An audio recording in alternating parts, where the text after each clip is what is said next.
Good morning, everyone. We are going to tackle something which has some partial relevance and some headline, even some things taking place this week. And it relates to graven images. What about all our graven images? Jewish art, Judaica, but in particular things like the Mishkan we're going to come up with. The idea of what stands out, and we'll see this in one of our sources, the Kruvim, right? If we are going to know that we don't make graven images, what about all our graven images? And does this mean that we are in violation of the second commandment? Or maybe what exactly is that second commandment, how it relates to these images in art? And we'll see how it plays out. And some of this was prompted by a headline back in November, source number one. Bible described as the Mona Lisa of illuminated manuscripts goes on display in Rome. 15th century Bible, which is considered one of the most spectacular examples of Renaissance illuminated manuscripts, went on display in Rome on Thursday. The two-volume Borso d'Este Bible, which is known for its opulent miniature paintings in gold and Afghan lapis lazuli, was unveiled at the Italian Senate, where it will remain on display until January 16. We missed it. The Bible, commissioned by Duke Borso d'Este, was created between 1455 and 1461 by calligrapher Pietro Paolo Marone and illustrators Taddeo Crivelli and Franco de Russe. Alessandro Necci, the director, where the book is usually kept, said Borso d'Este spent what was then an exorbitant amount of money to create the most expensive book of the time. It's not only Bibles that are illustrated, and there's Jewish books that have illustrations, and this is one that the article came out in December, but it's actually relevant now. An ultra-rare 15th century Machzer featuring stunning illustrations of humans, lions, and birds is expected to fetch up to $7 million at auction in New York in February. Its pages are infused with mineral and organic pigments, which have not faded more than 600 years on. The book belonged to the Rothschild family. In the 19th century, it features Hebrew prayers for Rosh Hashanah and Yom Kippur. Sotheby's will host the auction in New York on 5 February with the selling price set at $5 to $7 million. It was originally completed in 1415 by a Jewish scribe, whose painstaking craftsmanship filled the pages with preachers set in Gothic archways and curling scroll work. There's a little image attached to the sources. You can enlarge it, all the curling, all the images, but in particular, you have also humans, lions, and birds all throughout the book. You have till Thursday. Make your way to Sotheby's, bring your checkbook, and this could be yours. And it's not uncommon for Jewish works, Sidurim, Machzorim, Tanakh, to have illustration, as was noted by professor in source number 3. Illustrated manuscripts of Tanakh that have survived in our hands from Ashkenazi communities first appeared in the 13th century. A third of them are from this century, 50% are from the 14th century, 17% are from the 15th century. With the invention of printing, the phenomenon proceeds to disappear entirely. So it seemed that when the idea of a manuscript was more limited, right? Or having books was more limited because there was a bigger deal and it had to be done painstakingly and creatively. It was real craftsmanship. If you're going to make something, go big or go home. Have the images, have the pictures, make it something special. And as you are able to print things, then there seems to be a little bit of there's a drop off of it. Also, the idea could be maybe there was you see a major drop off of some of the manuscripts we have. We have fewer manuscripts with these images the further along we go. Maybe we have here, maybe it became less desirable, or maybe less acceptable, less allowable. Maybe there was some, there were certain hangups that we could have because, especially in the article about this Machzer that's going to be sold at Sotheby's, you're talking about human images and angels and everything like that, and what exactly are we doing with these types of images? If we have, in source number 4, part of that second commandment, Lo saseh lo chafetzo v'chol tmuna asher b'shamayim yimal asher b'aretz mitachas asher b'mayim mitachas la'aretz. Don't have images, don't have sculpted images, any likenesses of what is in the heavens above and the earth below and the waters under the earth. So what exactly are we doing with images on our Bibles, on our Sidurim, on our Mavzorim, if this it would seem to be against the second commandment? And now, of course, the Torah Shebichav requires the Torah Shebal Peh. What does it mean to not have graven images? For those, counting those 10 commandments, you have the first one, Anochi Hashem Elokecha, I am the Lord your God, not necessarily exactly even a commandment, but it counts as one. What's the second one? No other gods, no images, both. Is that 2 commandments? Because what's the third commandment? Don't take God's name in vain. So you have, I am the Lord your God, don't take God's name in vain. And in the middle, you have these, lo yeh lecha Elohim achirim, and lo saseh lecha feso. It's don't have any other gods. So is it prohibition against idolatry? Is it prohibition against craftsmanship of these types of things? How is it understood? So we go to the Midrash. The Midrash in source number 5, the Mechilta. And this is where we begin to become more expansive in this second commandment prohibition against graven images. Lo sa'aseh lecha malamed shekol ha'oseh avodah zara li'atzmo over mishum shtayim.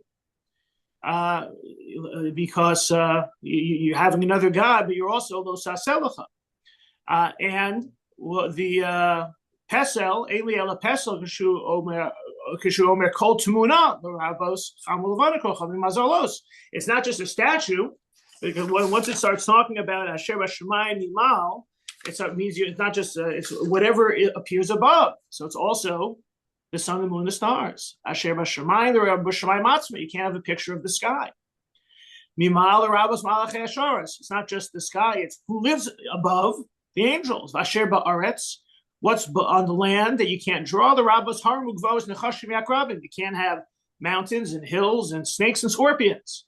But alligators are okay. Mitachas the Rabbos Esatahomos. Right? The valleys and the depths. Vasher Bamayim. What's in this water? The Rabbos Eschayos Hayamas Hadolphinin. No dolphins. I guess they had a thing against dolphins. Mitachas, Larabas is Shil Shulim, everything that goes, in the trenches. La'aretz, Larabas Artats, we can't make a picture of the ground, of the surface area. Keshumer Kol Tumuna Lobid Musam, Lobid Musah Shalem, Lo Chayos Ros, Lobid Muschayos Shalamala, anything. All types of creatures. So Final Rabas Kula, Matamo Pesel, Eli Matosa Kain, themselves Posel, Ola Mimani, Varani Posel, Ola Mimcha. We said, don't make a pesel. We said, don't make a statue, don't make an idol. But now you said everything. So what's the idea of a pesel? No, it's anything that takes away from God's supremacy and divinity, right? Because if you do all of this, you've disqualified the world from being under my dominion.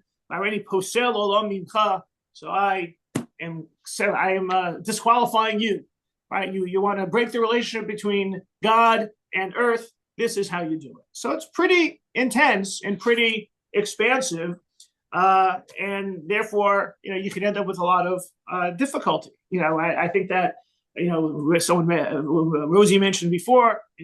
Can't see any of this. Can't go to any. Can't go to any museums. But this can extend. What about dolls? Dolls are like little idols, but they're also nice, cute little toys that children have.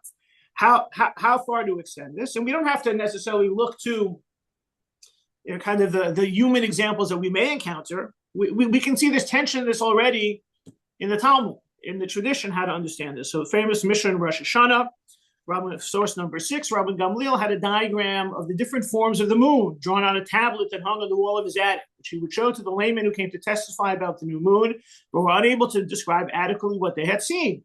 He would say to them, do you see something like this or something like this? Right? But once upon a time, the calendar was determined when witnesses would see the moon, and they would have to go to the Beit Din, and they would describe what they saw. But you want to make sure they're actually seeing the moon. Right? This seems very far away from us now because we have a calendar. But you want to make sure they're seeing, the moon. You want to make sure they're not seeing, any type of other type of light or image that may have confused them. Right? So it's not, is it a UFO or is it some sort of gas refracting through the light? Is it the moon or is it some sort of torch? So they would show, did you see this? Did you see that? They had a picture of the moon. Wait a second, picture of the moon. What about the Mechilta? So the Gemara addresses this and famously, explains that it's different. It was for educational purposes, it's for religious purposes, but that all it does is complicate. We start off with don't have any other gods, don't worship idols. The Mechilta seems to expand this into all sorts of images, anything you can possibly imagine. And then also in the rabbinic tradition, we seem to have some flexibility. So how does this make its way into practice? We'll stop for any questions, comments, or reactions before we take a little bit of a tour through the Middle Ages into today. Doesn't the Gemara there say something about an image that's boltos, that sticks out, that's flat versus it's two-dimensional versus right? There become a whole, while the Mechilta is very expansive with its examples, but once you just want to start giving examples, if it's not on the example list, then maybe it's excluded. Educational purposes, slightly different, not three-dimensional. It has to be two-dimensional is not a problem. All these things start to emerge, and we see that. We'll have to see these various exemptions, exceptions, and whether or not to embrace those exemptions and exceptions. Do we say, "Oh, the rabbi had it, and that's okay," but unless you're going to be doing the exact same activity, you can't, or not? We'll see. There's as with many issues, there's a tension trying to figure out, what is the, we understand the intent of this commandment, don't worship idols, but the expansion of it in terms of how it comes into practice and what to avoid and what not to avoid becomes more complicated. It becomes more complicated in real life throughout. If you want to talk about kind of a parallel, we talk about don't worship idols. Okay, you can't worship idols, but what is idolatry? Right, and we've had the conversation, about Christianity. It's Christianity idolatry. It's idolatry for them, not for us. I talked about the idea that the Trinity is not polytheistic. It's quasi-monotheistic or monotheistic enough. And what about the Eastern religions? And we've addressed that also. Without going into too big a tangent. You go back several hundred years, immediately was thinking anything in the Hindu, Buddhist world is avodah zarah, is idolatry. What about today? It becomes, as we move forward, it seems that, there are different twists and turns that this can take. So let's see a couple of those twists and turns as it pertains to this graven images concept. The source number 7 is Rabbi Yehuda HaChassid.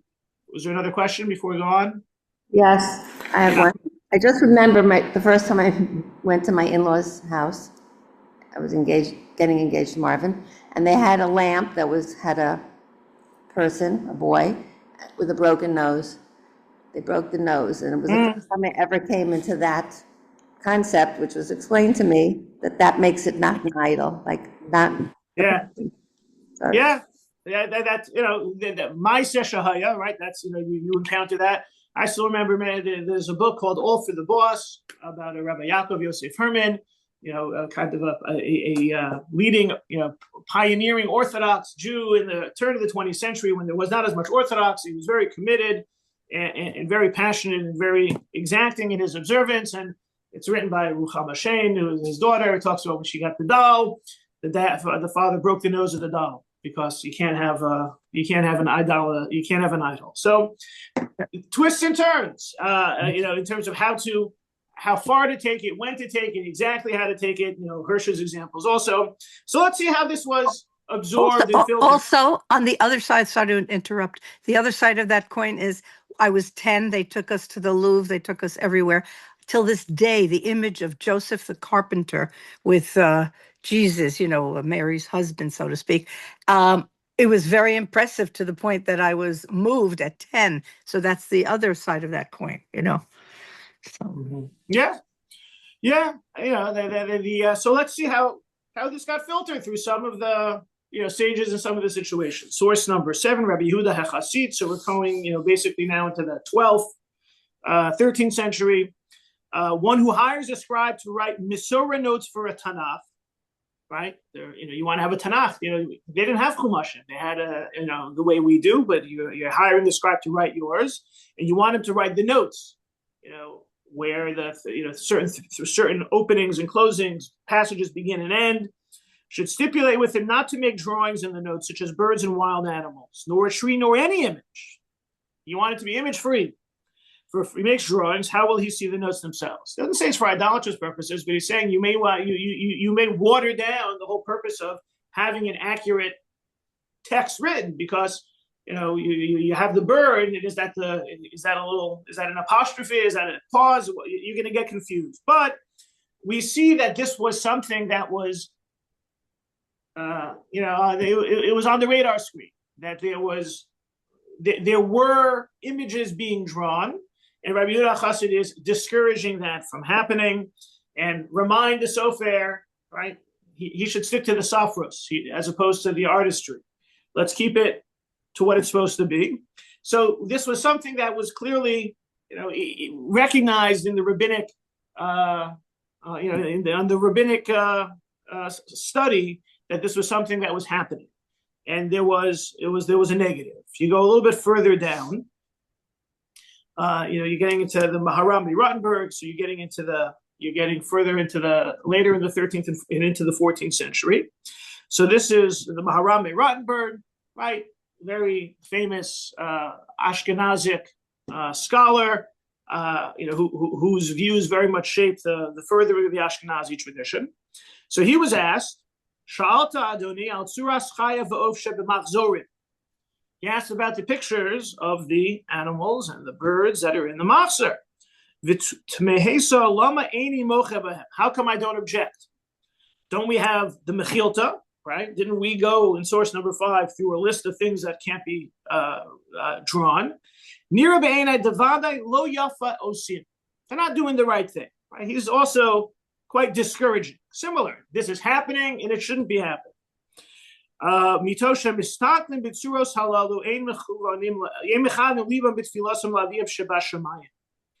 If they're looking at the pictures, then they're not having the right kavanah, right? But he said there's no prohibition. He doesn't say this is idolatrous or graven images. He says it's just distracting. This is not a violation of graven images. The Gemara Navoda talks about you can't make them, but if you have them, it's not. Others make them for you. That's not a violation of lo sa'aseh pesach. Because what's the verb? Lo sa'aseh. You should not make for yourself. That's the ultimate violation. So you can't do it, but someone else. You bought the book. You bought the machzor. You have the machzor. You didn't do it. Also, images, the colors. It's only two-dimensional, because he says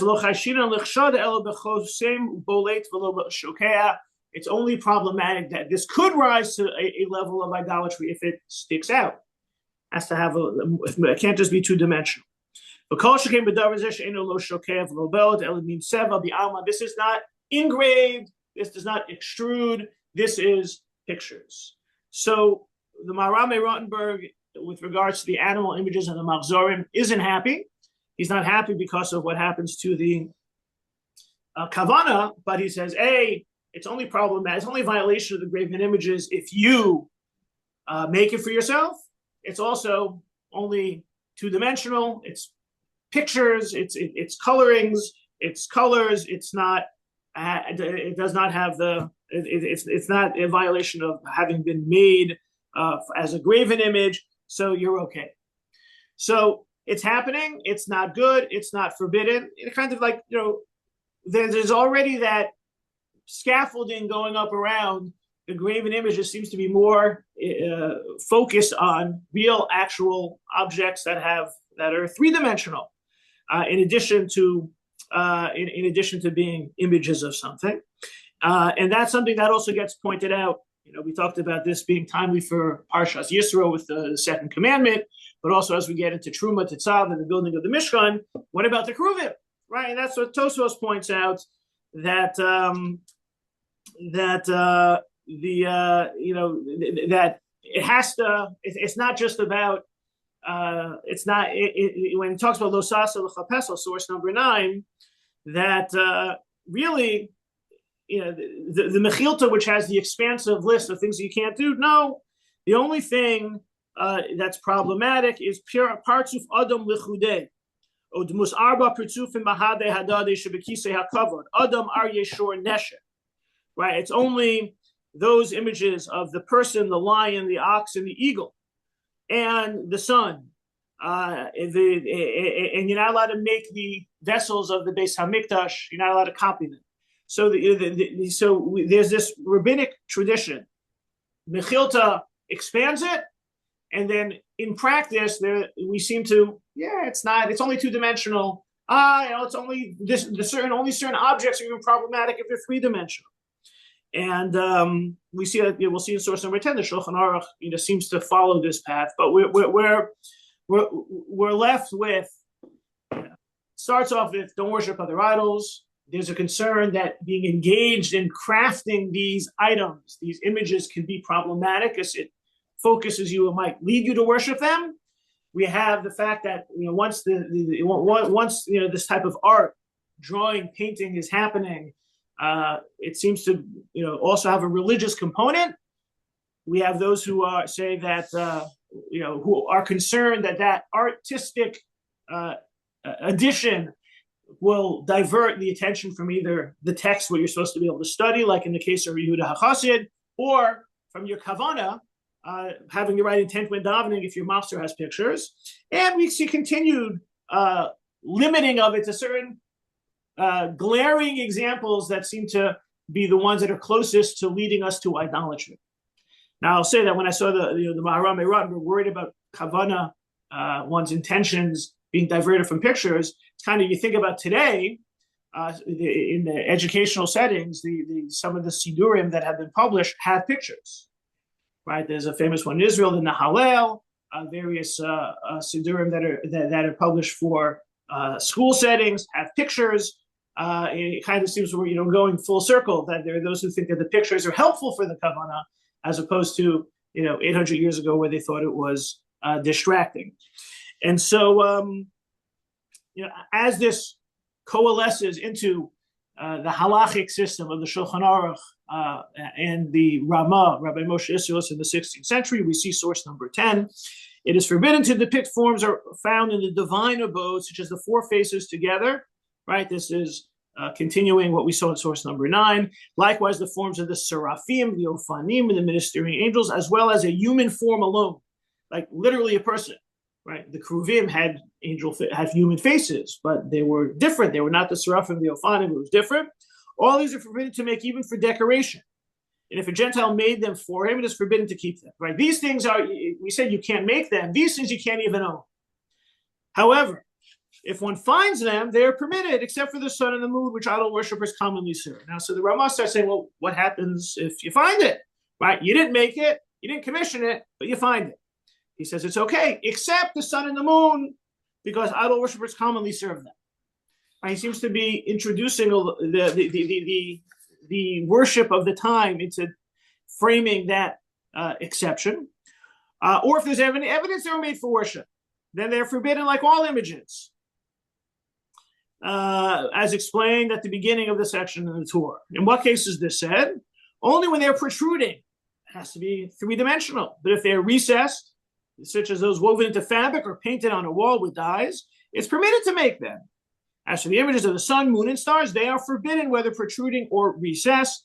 If they are for learning purposes to understand and teach, well, then all are permitted, even if protruding. And some permit them in a public space where there is no suspicion. So we have, we've gone, introduced the prohibition, we've expanded it, we've then limited it. Then we've seen that there's a certain displeasure against it because it could be distracting. We've seen that you can't have it, you can't make it, you shouldn't have it made for you. And then the Ramah seems to be saying, well, if you find it, and if it's not for idolatrous purposes, and if it's even for learning purposes, we seem to reopen the possibility once again. It's kind of like, it's like a roller coaster going up and down and up and down. And in terms of, I think you've seen some of the comments in the chat, right? It could be, that Rabbi Yehuda Chassid and the Maharam Eran didn't appreciate that they are visual learners, that, their experience was not that way. Now, how do we know what Seraph and Ophanim look like? I could show you, but then I'd probably be in violation of this. I think that question, dovetails with the whole kind of discussion that, clearly if if it was so problematic to have images, then we would have no idea what it looks like. It could be the only ones who can know what they look like to demonstrate the knowledge of what they look like would then be considered idolaters or violators for doing this, and they're not trusted anymore. So I imagine, those who know don't say, and those who say don't know. And, maybe even declaring this is a seraph or these are ophanim could be problematic. But we see that we don't want to worship idols, and we want to remain monotheistic, and we're worried that these images can divert our focus from God. But I think one of the most important modifiers of this whole discussion, starting with the Mechilta expands it, the rabbinic literature, contracts it. It's only 3D. It's only certain things. But this idea of the Ramah, if it's for learning purposes, that all of a sudden changes the equation. And so, for example, you see the Taz commenting on that on source in the Shulchan Aruch in source number 11. Those who draw in machzorim, pictures of the mazalot, the zodiacs, are acting improperly. You have it there. That's a problem. Nekudat HaKesef, this is the Shach commenting on him, that which we disagree with those who draw the 12 mazalot is utterly incorrect. For it is obvious that it's to understand and to teach. And additionally, it's not a full-fledged drawing. He's like, you don't like the zodiac figures, okay. But you know what? We have an opening. It's to understand and to teach. They clearly wouldn't have done it there if they thought it had no purpose. And it's not a full-fledged drawing. Right? Getting to Hirsch's point, how do you know exactly what they look like? Right? Maybe they've been deviated. So kind of maybe no one knows what they look like. So you have the more concerning or the more concerned about the images of how they can distract from, the hoped for approach to worship and connecting to the divine. Now you see that with Rabbi Yehuda Chassid, the Maharam, in the Taz. And then you have those who are a little bit more accommodating, because a real violation only has to have idolatrous intent. You see the Ramah, Nekudas HaKesef coming forward. Which parshan followed all that? Was it Eben Ezra or not a Barbanel? Which parshan was involved with the Mazalot and the sky and the everybody? That's very classical. Yeah. That's classical. Rabbinic engagement with these things. That we don't believe they have power, but they clearly, they clearly were in the worldview. Otherwise, they wouldn't have put them on they wouldn't even thought to put them there in the first place. So, you have again, no idols. We have a whole list of things we're not going to draw or have images of or encounter because we're afraid about they might lead us to idol worship. Then you have that, you should only have certain things that lead us to idol worship. And then you have a little bit more allowances for anything that's not exact or anything that's not three-dimensional and the like. And if there's a kind of an educational purpose, we're going to allow it.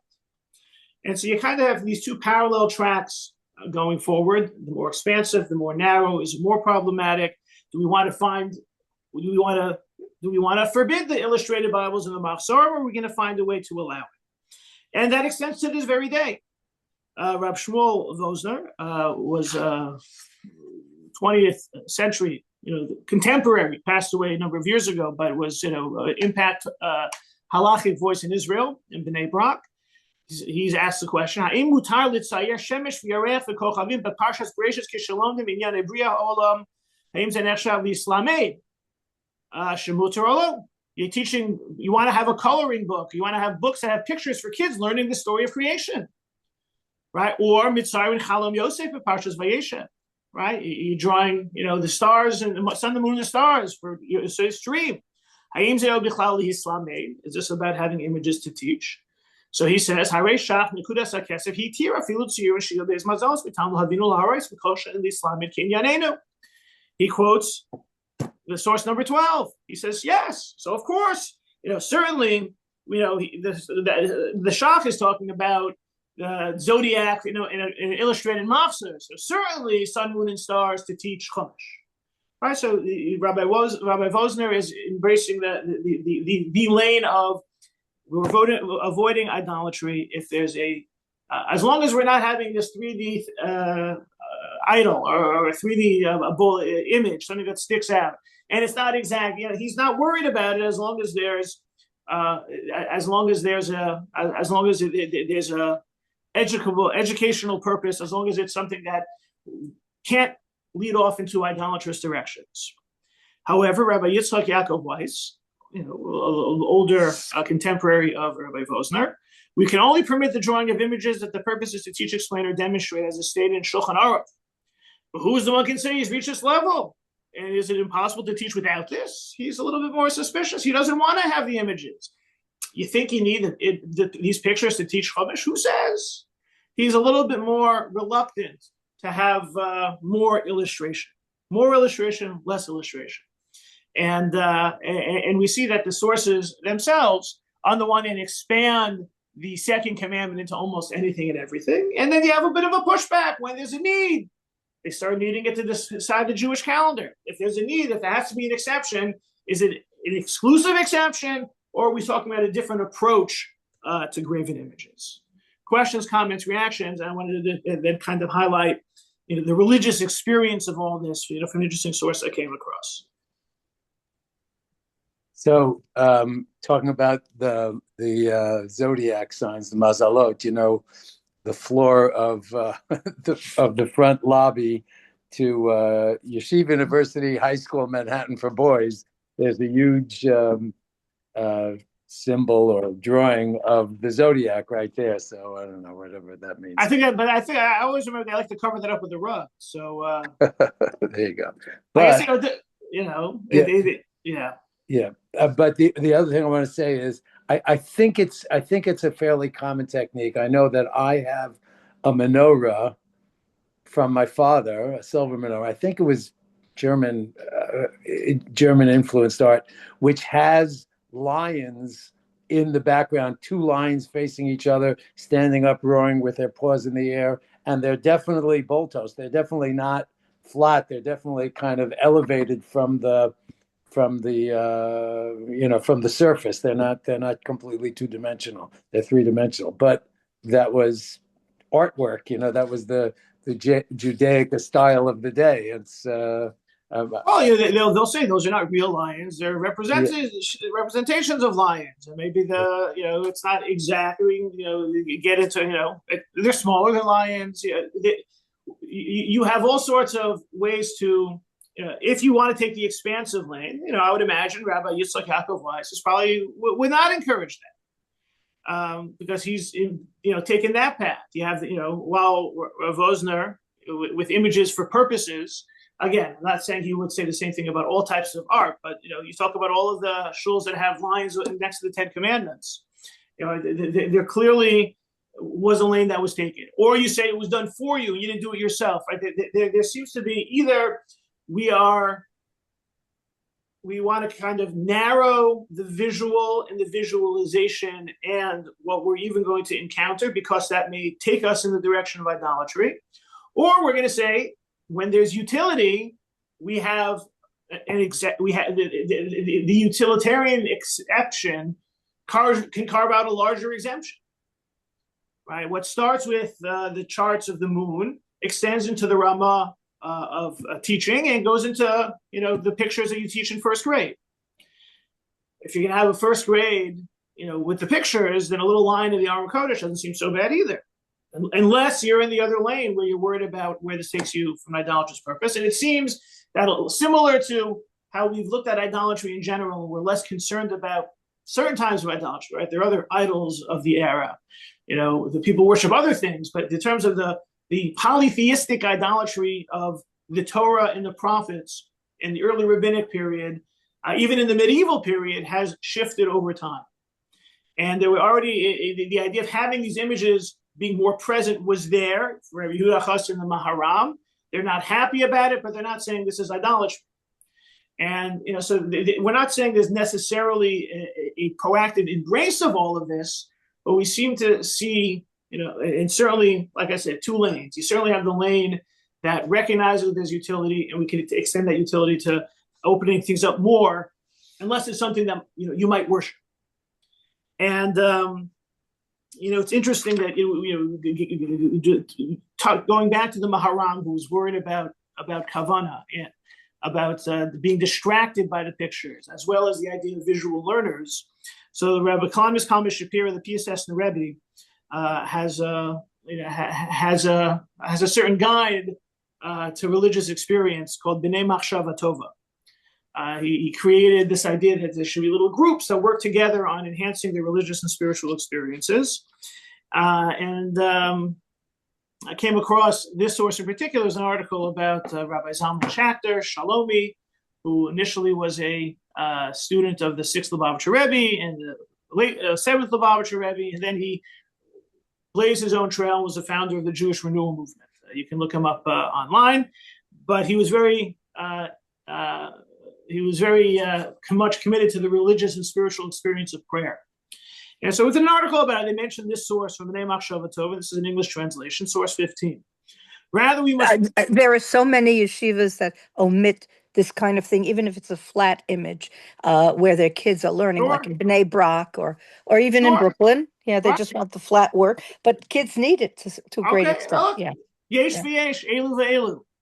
So rather, we must know in truth that God has no image, heaven forbid. But we beings scraped of physicality, corporeal people who possess form, visualize such a thing so that our mindfulness will be able to grasp, expand, and broaden. Then when God helps us and our mind grows stronger, that we can think of him with a strong and clean mindfulness, when an image of a spark of prophecy is revealed within us, this physical image will of itself cease to exist. When we pray, we'll be able to picture that we are standing before God in his throne of glory, realizing that whatever we imagine is merely the way that our senses, our ears, and mind are capable of interpreting things.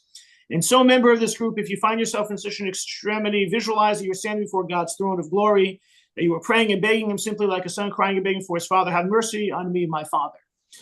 Here, the idea of using images, picturing God how we want to picture him, is a path to elevating our understanding to hopefully get us further to be able to imagine God without image.